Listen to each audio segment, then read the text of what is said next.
Hello darlings, welcome back to the new video. And finally spirit cost అయితే set అయిపోయిందని చెప్పేసి official గా కొన్ని న్యూసెస్ అయితే వస్తున్నాయి. అండ్ మరి స్పిరిట్ మూవీలో ఎవరెవరు ఉండబోతున్నారు, అండ్ మరి రాజాసాబ్ మూవీలో ఒక ఐటమ్ సాంగ్ కోసం ఒక హీరోయిన్ అయితే ఫైనలైజ్ అయితే చేశారు. మరి ఆ హీరోయిన్ అయితే ఎవరు, అండ్ అసలు స్పిరిట్ కాస్ట్ లో అయితే నిజంగానే డాన్లీ ఉన్నాడా లేడా, అండ్ మరి ఇప్పటి వరకు అయితే ఎవరెవరిని కన్ఫర్మ్ చేశారని చెప్పేసి క్లియర్ గా అయితే ఈ వీడియోలో అయితే మాట్లాడుకుందాం. మరి దానికన్నా ముందు కొత్తగా మన ఛానల్ ని చూడడానికి వచ్చిన వాళ్ళు ఖచ్చితంగా మన ఛానల్ ని సబ్స్క్రైబ్ చేసుకొని బెల్ నోటిఫికేషన్ ఆల్ లో పెట్టుకోవడం అస్సలు అంటే అసలు అయితే మర్చిపోకండి. ఎందుకంటే మన ఛానల్లో మూవీకి సంబంధించిన అప్డేట్స్ కానివ్వండి, లేదంటే మూవీకి సంబంధించిన కంటెంట్స్ రివ్యూస్ అయితే వస్తూనే ఉంటాయి. కాబట్టి so subscribe to my channel guys, and bell notification all లో పెట్టుకోవడం అసలు అంటే అసలు అయితే మర్చిపోకండి. First of all spirit costume అయితే ఒకసారి అయితే చూసుకుంటే మాక్సిమం డాన్లీ ఉండే ఛాన్సెస్ అయితే చాలా తక్కువనే ఉన్నాయి. మాక్సిమం అయితే వీళ్ళే ఉండబోతున్నారు. నెక్స్ట్ లెవెల్ ప్లానింగ్ అని చెప్పేసి చెప్పొచ్చు. నిజంగా వంగమామ మరి హీరోయిన్ గా చూసుకుంటే మృణాల్ ఠాగూర్ ని అయితే తీసుకోబోతున్నారు అని చెప్పేసి, అండ్ విలన్ రోల్ లో సైఫ్ అలీ ఖాన్ గారిని అండ్ కరీనా కపూర్ ని కూడా అయితే తీసుకోబోతున్నారు అని చెప్పేసి అఫీషియల్ గా అయితే కొన్ని న్యూసెస్ అయితే వస్తున్నాయి. మాక్సిమం వీళ్ళే ఉండే ఛాన్సెస్ అయితే హైలీ ఉన్నాయి. మరి నెక్స్ట్ లెవెల్ సెలక్షన్ అని చెప్పేసి చెప్పొచ్చు. ఎందుకంటే నేను ఎప్పటి నుంచో వెయిట్ చేస్తున్నాను, మృణాల్ ఠాగూర్ అండ్ ప్రభాస్ గారు కాంబినేషన్ లో ఒక మూవీ పడితే బాగుంటుందని చెప్పేసి. ఫైనల్ గా అది మన ఫేవరెట్ మూవీ స్పిరిట్ లోనే చూడబోతున్నాం. అండ్ కరీనా కపూర్ కానివ్వండి, లేదంటే సైఫ్ అలీ ఖాన్, వీళ్ళిద్దరు కాంబినేషన్ కూడా అయితే నెక్స్ట్ లెవెల్ అని చెప్పేసి చెప్పొచ్చు. నిజంగా మన వంగమామ ప్లానింగ్ ఏమన్నా స్టార్ క్యాస్ట్ సెట్ చేశాడా నిజంగా. మరి ఇలాంటి గ్రేట్ యాక్టర్స్ ఒక గ్రేట్ డైరెక్షన్ చేతిలో పడితే ఎలా ఉంటుందో మీరైతే ఖచ్చితంగా అదైతే స్పిరిట్ లోనే చూస్తారు. నెక్స్ట్ లెవెల్ అయితే కాంబినేషన్ సెట్ చేసాడు. నిజంగా అసలు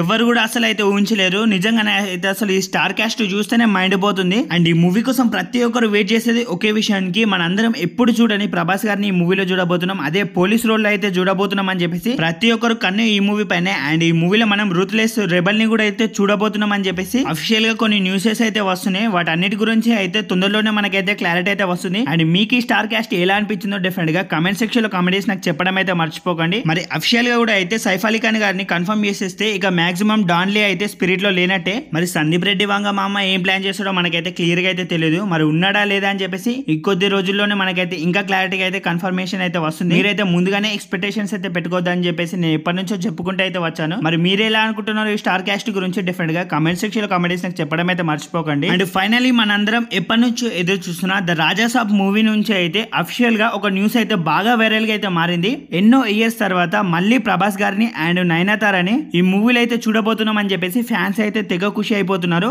మరి అసలు మెయిన్ విషయం ఏంటంటే రాజాసాబ్ లో ఒక సాంగ్ కోసం అయితే నయనతారని అయితే తీసుకోబోతున్నారు అని చెప్పేసి అఫీషియల్ గా ఒక న్యూస్ అయితే బాగా వైరల్ గా అయితే మారింది. అండ్ అది కన్ఫర్మ్ అని చెప్పేసి చెప్పేయచ్చు. అండ్ తొందరలోనే చాలా ఇయర్స్ తర్వాత అప్పుడు ఎప్పుడో మన అందరం నాకు తెలిసి యోగిలో చూసుంటాం అనుకుంటా నయనతార గారిని అండ్ ప్రభాస్ గారిని. మళ్ళీ ఇన్ని ఇయర్స్ తర్వాత రాజాసాబ్ మూవీలో అయితే వాళ్ళిద్దరిని అయితే చూడబోతున్నాం. అది ఒక డాన్స్ పర్ఫార్మెన్స్ తో. మరి అది first of all item song లేకపోతే హిందీ నుంచి ఏదో సాంగ్ రీమిక్స్ అయితే చేస్తున్నామని చెప్పేసి కొన్ని న్యూసెస్ అయితే వస్తున్నాయి. మరి నాకు తెలిసి ఒకవేళ యోగి సాంగ్ కోసమే తీసుకున్నారేమో అని చెప్పేసి అనిపిస్తుంది. ఎందుకంటే యోగిలో హీరోయిన్ నయనతార గారే కాబట్టి. మరి ఏ సాంగ్ కోసం తీసుకున్నారో ఇంకొద్ది రోజుల్లోనే మనకైతే ఫుల్ క్లారిటీ అయితే వచ్చేస్తుంది. రాజాసాబ్ మూవీ పోస్ట్ పోన్ అయ్యే ఛాన్సెస్ కూడా అయితే చాలా గట్టిగా అయితే కనిపిస్తున్నాయి. అది నాకు తెలిసిన న్యూస్ ప్రకారం. మరి ఒకవేళ పోస్ట్ పోన్ అవుతుందా లేదా అని చెప్పేసి నెక్స్ట్ ముందు వీడియోలో అయితే మనం అయితే తెలుసుకుందాం. అండ్ ఈ వీడియోని మీరు అయితే ఇంటి వరకు చూస్తూ కూడా అయితే మన ఛానల్ ఎవరైనా సబ్స్క్రైబ్ చేయకుండా ఉంటే ఖచ్చితంగా మన ఛానల్ ని సబ్స్క్రైబ్ చేసుకుని బెల్ నోటిఫికేషన్ ఆన్ లో పెట్టుకోవడం అసలు అంటే అసలు అయితే మర్చిపోకండి. ఆల్రెడీ మనం అయితే 11K అయితే కంప్లీట్ అయితే చేసేసుకున్నాం. ఇలాగే 15K 20K కూడా అయితే ఫాస్ట్ గా కంప్లీట్ చేసేసుకోవాలని చెప్పేసి అయితే కోరుకుంటూ so subscribe to my channel darling. And next వీడియోతో మనం అయితే మళ్ళీ కలుద్దాం. అండ్ మీలో డార్లింగ్ ఫ్యాన్స్ ఎంతమంది ఉన్నారో అండ్ ఏ మూవీ కోసం వెయిట్ చేస్తున్నారో కమెంట్ సెక్షన్ లో కామెంట్ చేసి నాకు చెప్పడం అయితే మర్చిపోకండి.